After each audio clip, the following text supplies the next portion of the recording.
Meus queridos alunos e colegas educadores, que prazer imenso ter vocês aqui hoje para conversarmos sobre dois pilares importantíssimos da nossa rotina escolar: o planejamento anual, materializado no cronograma, e a vitalidade do nosso intervalo, turbinada por jogos e brincadeiras. Pensem comigo, essas não são apenas tarefas burocráticas, mas sim ferramentas poderosas que moldam o dia a dia da nossa escola, tornando-o mais organizado, acolhedor e, acima de tudo, mais rico para nossos alunos. Vamos começar essa nossa conversa debruçando-nos sobre o cronograma anual. Imaginem ele como um grande mapa da nossa jornada ao longo do ano letivo. Ele nos permite enxergar o panorama geral, distribuir nossas energias e atividades de forma inteligente, garantir que todos na escola, professores, alunos, funcionários, famílias, estejam na mesma página. Um cronograma bem construído é sinônimo de previsibilidade, de tempo bem aproveitado, de um trabalho alinhado entre todas as áreas da escola e de uma comunicação transparente com toda a nossa comunidade. O ponto de partida para essa nossa cartografia anual é, sem dúvida, o calendário escolar oficial. Ele é a nossa bússola inicial, marcando os inícios e fins de semestre, os respiros necessários dos recessos e férias, os feriados e aquelas datas específicas que a rede de ensino já nos aponta. Mas, meus amigos, o calendário oficial é apenas o esqueleto. A alma do nosso cronograma, quem coloca somos nós, a escola, com as nossas particularidades, os nossos projetos, o nosso jeito de fazer as coisas. E aqui reside um ponto crucial. A construção desse cronograma precisa ser um esforço coletivo. É fundamental que a equipe gestora, os professores, os funcionários e, sempre que possível, os representantes dos nossos alunos e suas famílias participem ativamente desse processo. Essa participação não é mera formalidade. Ela garante que todos se sintam parte do planejamento, que compreendam a lógica por trás das datas e que se comprometam de verdade com o que foi estabelecido. Afinal, quem ajuda a construir se sente mais responsável por zelar pelo que foi construído, não é mesmo? Para tornar essa nossa conversa mais concreta, preparei um exemplo de como um cronograma anual pode se apresentar, mês a mês, destacando os grandes tipos de atividades que ele deve abraçar. Lembrem-se, este é apenas um modelo, uma inspiração para vocês adaptarem à realidade única de cada escola. Começamos em janeiro, aquele período que antecede a chegada dos nossos alunos. É um momento de bastidores intenso. Organização e limpeza dos nossos espaços, reuniões da equipe gestora para alinhar as estratégias, organização dos materiais didáticos e pedagógicos que serão nossos companheiros ao longo do ano, a finalização das matrículas, a conferência dos materiais que chegam da secretaria, a organização da documentação essencial e a elaboração das listas de turmas. É como preparar a casa para receber os nossos convidados mais especiais. A fevereiro traz a energia do recomeço. Temos a importantíssima semana de planejamento pedagógico, aquele momento de alinhar as expectativas e as práticas antes mesmo do início das aulas. Acolhemos e oferecemos formação continuada para nossos professores, que são a força motriz da nossa escola. E então, as aulas começam. Acolhemos nossos estudantes e suas famílias, realizamos as avaliações diagnósticas iniciais para entender o ponto de partida de cada um. Fazemos a primeira reunião do Conselho Escolar, apresentamos o nosso projeto político-pedagógico, PPP, e as diretrizes gerais do ano em uma assembleia. E começamos a planejar os grandes projetos que irão nos guiar ao longo dos meses. Em março, as rotinas de sala de aula se consolidam, o ritmo se estabelece. Se for o caso, organizamos a formação do Grêmio Estudantil, um espaço tão importante para a voz dos nossos alunos. Lembramos de datas significativas como o Dia Internacional da Mulher, organizamos a primeira reunião de pais e mestres, aplicamos as primeiras avaliações e a equipe gestora se reúne para acompanhar como esse início de ano está se desenrolando. Abril chega com a análise dos resultados do primeiro bimestre no conselho de classe. Compartilhamos essas devolutivas com as famílias, dando um panorama do desenvolvimento dos nossos estudantes. Os projetos pedagógicos ganham força, iniciamos as intervenções para aqueles alunos que demonstram mais dificuldades, celebramos o Dia do Livro, incentivando a leitura, E oferecemos mais um momento de formação continuada para os nossos professores, focando em um tema específico. Maio é um mês de continuidade e aprofundamento. Os projetos seguem a todo vapor. Realizamos reuniões de acompanhamento pedagógico por área ou ciclo, organizamos eventos culturais que enriquecem a vida da nossa escola, celebramos o Dia das Mães, sempre com respeito às diversas configurações familiares, aplicamos as avaliações do segundo período e realizamos a segunda reunião do Conselho Escolar. Junho nos traz o conselho de classe do segundo bimestre e a preparação para um dos momentos mais aguardados, a festa junina. Essa festa é um elo fortíssimo entre a escola e a comunidade. Continuamos desenvolvendo os projetos, fazemos a primeira etapa da nossa autoavaliação institucional, reunimos as famílias para mais uma devolutiva das avaliações e fazemos uma pausa para avaliar o nosso PPP nesse primeiro semestre. Julho é o mês da nossa tradicional festa junina, ou julina. O encerramento do primeiro semestre, o merecido recesso escolar, a reunião da equipe gestora para fazer um balanço desse período, o replanejamento para o segundo semestre e a organização e manutenção dos nossos espaços, preparando-os para a nova etapa. Em agosto, retornamos às aulas com energia renovada. Acolhemos novamente nossos estudantes, retomamos as rotinas, temos a semana de planejamento do segundo semestre, celebramos o Dia dos Pais, também com muito respeito às diferentes estruturas familiares, promovemos a Semana da Família na escola, oferecendo momentos de integração, temos mais uma formação continuada para os professores e intensificamos o acompanhamento dos alunos que ainda precisam de um apoio extra. Setembro. Nos convida a celebrar a Semana da Pátria, com atividades que reforçam a nossa cidadania. Os projetos pedagógicos seguem seu curso, aplicamos as avaliações do terceiro período, realizamos a terceira reunião do Conselho Escolar, celebramos a Primavera e o Dia da Árvore com projetos ambientais e começamos a nos preparar para a Mostra de Conhecimentos, ou Feira de Ciências, um momento de grande aprendizado e troca.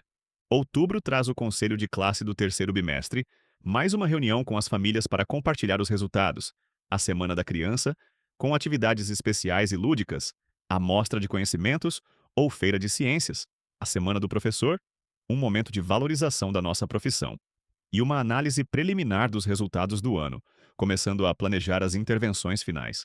Em novembro, intensificamos o trabalho com os alunos em processo de recuperação, celebramos a consciência negra, aplicamos as avaliações finais, preparamos o encerramento do ano letivo, reunimos-nos com as escolas que receberão nossos alunos concluintes, fazemos a segunda etapa da nossa autoavaliação institucional e realizamos a quarta e última reunião do Conselho Escolar. Finalmente, dezembro marca o Conselho de Classe Final, a recuperação final para aqueles que ainda precisam, a festa de encerramento do ano letivo, a formatura das turmas que concluem um ciclo, a reunião final com as famílias, a avaliação do ano letivo e do nosso PPP, a preparação dos relatórios finais e da documentação escolar, o planejamento preliminar para o próximo ano e, para encerrar com chave de ouro, a confraternização da nossa equipe escolar. Percebam, meus amigos, que este é apenas um esqueleto, um ponto de partida. Cada escola, com suas particularidades, sua etapa de ensino, seu calendário local, suas tradições e sua comunidade, irá preencher esse esqueleto com a sua própria carne e osso. O fundamental é que o nosso cronograma abrace as diversas dimensões da vida escolar. A dimensão pedagógica, com as aulas, avaliações, projetos, conselhos de classe, formação continuada e recuperação. A dimensão administrativa, com as matrículas, a documentação, as reuniões de equipe e a manutenção do nosso espaço físico. A dimensão participativa, com as reuniões dos conselhos, o grêmio estudantil, as assembleias e os encontros com as famílias. E a dimensão cultural e integrativa, com os eventos, festas, comemorações, mostras, visitas e passeios. Para que esse nosso cronograma seja realmente eficaz, algumas recomendações são importantes. Distribuir as atividades de forma equilibrada ao longo do ano, respeitar o tempo necessário para os processos de ensino e aprendizagem, evitando um calendário tão apertado que sufoque o tempo pedagógico efetivo, reservar espaço para imprevistos e oportunidades que possam surgir. comunicar o cronograma de forma clara e acessível a toda a comunidade escolar, revisar o cronograma periodicamente, documentar as atividades realizadas para criar uma memória que nos ajude nos planejamentos futuros e, sempre que possível, utilizar ferramentas digitais que facilitem a elaboração, a visualização e o compartilhamento desse importante documento. Lembrem-se, o cronograma anual é um organismo vivo, que precisa ser consultado e atualizado regularmente.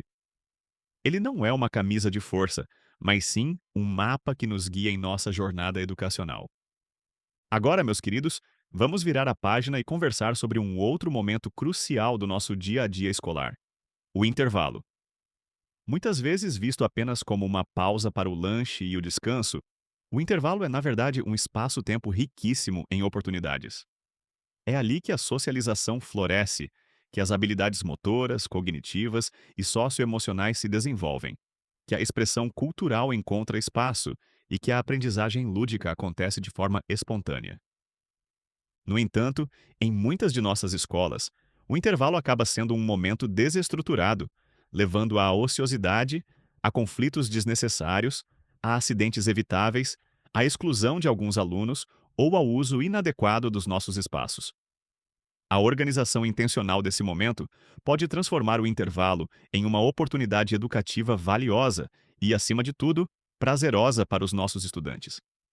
Para programar jogos e brincadeiras durante o intervalo de forma eficaz, precisamos ter em mente alguns princípios fundamentais. Primeiro, a voluntariedade. Nossos alunos devem ter a liberdade de escolher se querem participar das atividades propostas ou se preferem descansar, conversar tranquilamente, ler um livro ou simplesmente observar o movimento ao seu redor. O intervalo precisa ter espaço para todas essas necessidades. Segundo, a diversidade. As atividades precisam ser variadas para atender aos diferentes interesses, habilidades e faixas etárias dos nossos alunos. Jogos de movimento, jogos de tabuleiro, atividades artísticas, música, dança são apenas algumas das inúmeras possibilidades. Terceiro, a inclusão. Todos os nossos estudantes, sem exceção, devem ter a oportunidade de participar, independentemente de gênero, habilidades, condições físicas ou qualquer outra característica. As atividades precisam ser adaptadas quando necessário para garantir que ninguém fique de fora. Quarto, a autonomia progressiva. Embora no início possamos precisar de um direcionamento maior por parte dos adultos, o objetivo é que, gradualmente, os próprios alunos assumam o protagonismo na organização e na condução das atividades. Quinto, a segurança. Nossos espaços e materiais precisam ser adequados e seguros, e a supervisão adulta deve ser suficiente, mas não intrusiva, permitindo que os alunos vivenciem esse momento com liberdade. E, sexto, a integração com o projeto pedagógico. As atividades do intervalo podem e devem dialogar com os conteúdos curriculares e os projetos que desenvolvemos em sala de aula, sem perder, é claro, o seu caráter lúdico e voluntário. Mas como podemos, na prática, organizar essa programação de jogos e brincadeiras no intervalo? Algumas estratégias podem nos ajudar. O primeiro passo é um diagnóstico e planejamento inicial. Precisamos observar como o intervalo já acontece na nossa escola, quais espaços são mais utilizados, quais atividades surgem espontaneamente, quais são os pontos positivos e quais são os problemas existentes. É fundamental conversar com os nossos alunos sobre suas preferências, suas sugestões e suas necessidades em relação ao intervalo. Precisamos identificar os recursos que temos disponíveis, espaços, materiais, pessoas que podem colaborar, e definir objetivos claros. O que esperamos alcançar com a organização do intervalo? Quais habilidades e valores queremos promover? Em seguida, podemos pensar na estruturação dos espaços. Podemos delimitar áreas específicas para diferentes tipos de atividades. Uma zona para jogos de movimento, outra para jogos de mesa, uma zona de leitura e descanso, um espaço para atividades artísticas e assim por diante. É importante sinalizar claramente essas áreas, usando cores, cartazes ou outros elementos visuais. Precisamos organizar e disponibilizar os materiais necessários para cada área em locais acessíveis e bem identificados. E podemos considerar a possibilidade de utilizar outros espaços da escola, além do pátio tradicional, como a biblioteca, a sala de informática, sempre com a devida supervisão, áreas verdes, se as tivermos. A organização das atividades em si envolve a criação de um verdadeiro cardápio de jogos e brincadeiras possíveis, levando em conta a diversidade de interesses e habilidades dos nossos alunos. Podemos criar um rodízio de atividades ao longo da semana para manter o interesse e permitir que todos experimentem diferentes opções. É importante planejar atividades específicas para os dias de chuva ou de muito calor, quando o uso do espaço externo pode ser limitado.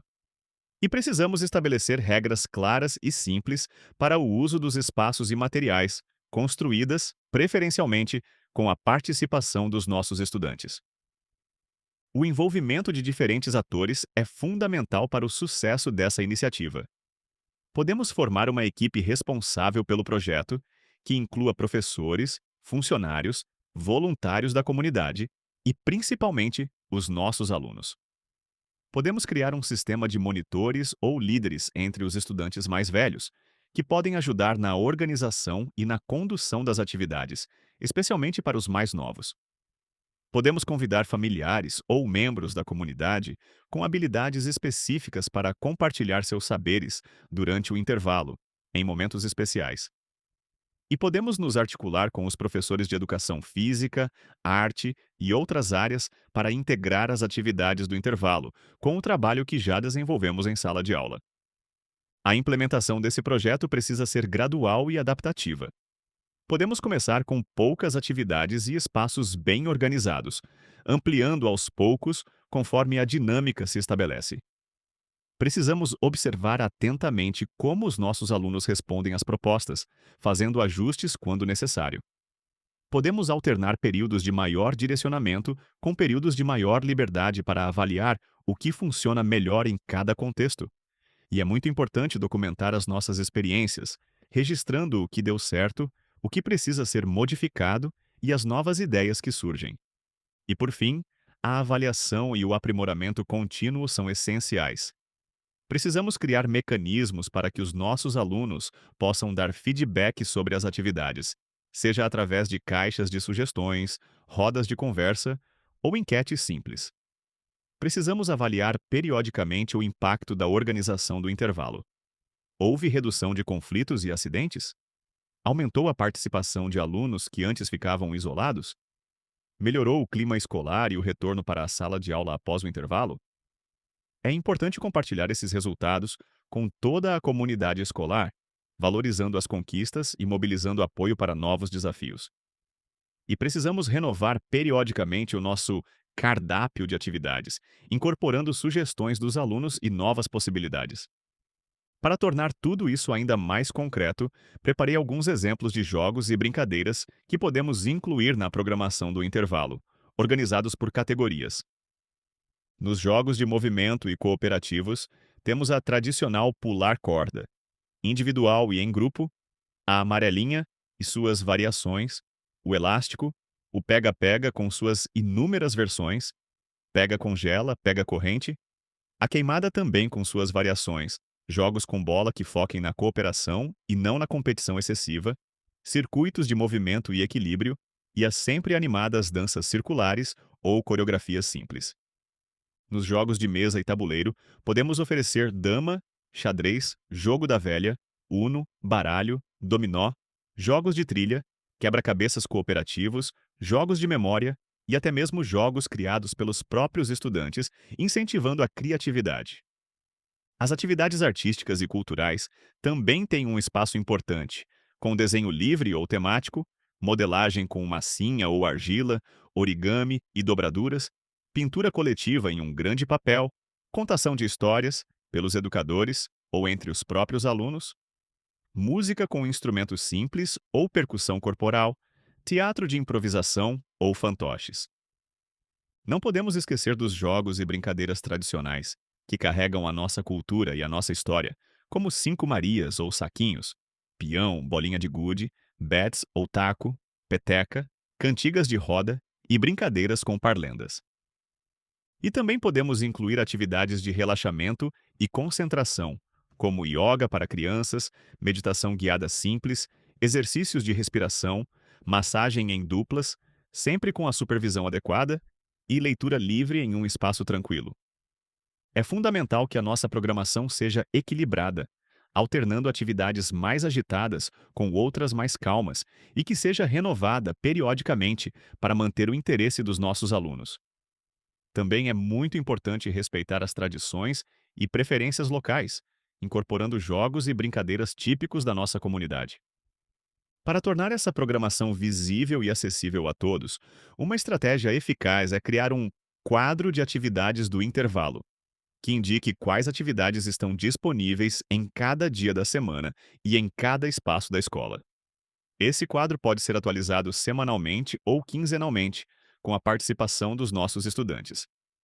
Para finalizar essa nossa conversa sobre o intervalo, quero reforçar que o nosso objetivo não é controlar ou escolarizar excessivamente um momento que deve ser de liberdade e prazer para os nossos alunos. O que buscamos é enriquecer esse tempo-espaço com possibilidades educativas significativas, sem que ele perca o seu caráter lúdico e relaxante. Um intervalo bem planejado e organizado traz benefícios imensos para toda a nossa comunidade escolar. Ele ajuda a reduzir conflitos e problemas de disciplina, promove a inclusão e o respeito à diversidade, garantindo que todos se sintam parte do grupo. Desenvolve habilidades motoras, cognitivas e socioemocionais de forma natural e divertida. Melhora o clima escolar e as relações interpessoais entre alunos e entre alunos e educadores. E acreditem, facilita até mesmo o retorno para a sala de aula após o intervalo, com estudantes mais tranquilos e mais predispostos à aprendizagem. Meus caros colegas, para encerrar a nossa aula de hoje, gostaria de enfatizar que tanto a elaboração cuidadosa do cronograma anual, quanto a organização atenta e carinhosa dos jogos e brincadeiras no intervalo são ferramentas poderosas que contribuem para a construção de um ambiente escolar estruturado, previsível e, ao mesmo tempo, vibrante e cheio de possibilidades educativas. Lembrem-se sempre que essas ferramentas não devem ser fins em si mesmas, mas sim meios para alcançarmos o nosso objetivo maior: oferecer uma educação de qualidade que prepare nossos alunos para a vida em sua totalidade. E, fundamentalmente, essas ferramentas precisam estar sempre alinhadas ao projeto político-pedagógico da nossa escola e serem construídas com a participação ativa e engajada de todos os que fazem parte da nossa comunidade escolar. E na próxima aula vamos mergulhar em um outro aspecto crucial da nossa prática: o registro e a memória escolar. Vamos analisar juntos como podemos documentar e preservar a rica história e as valiosas práticas da nossa instituição. Até lá e reflitam sobre como vocês podem aplicar essas ideias em suas realidades. Um grande abraço a todos.